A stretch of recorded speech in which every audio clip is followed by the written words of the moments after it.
I mean, how do you approach a scene when you move from being a natural light photographer to being a flash photographer? Okay, there is a little bit of mind shift that needs to happen. One of the things that took me years to figure out was how I always wanted to know how I wanted the picture. What's the final product when I push the button, what I'm expecting to see. Instead of just reacting to the scene, I'm being proactive, looking at what can I create on this scene.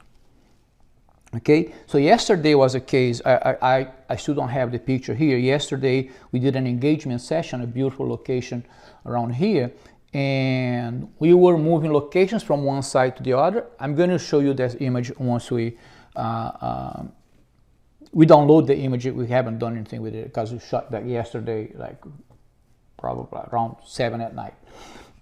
And walking from one location to another, I went by this area where I saw the sun was hitting the background like really far. So the background was lit and there were like trees, both that made that beautiful framing.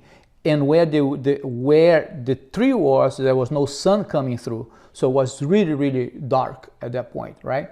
And I was going by and I just picked it. I said, oh, hold on a second. And I saw that scene. When I saw that scene, I knew exactly what I wanted to do. Which is really cool because now I have a plan. I have a game plan. I know how I'm going to light them. I know how I'm going to pose them.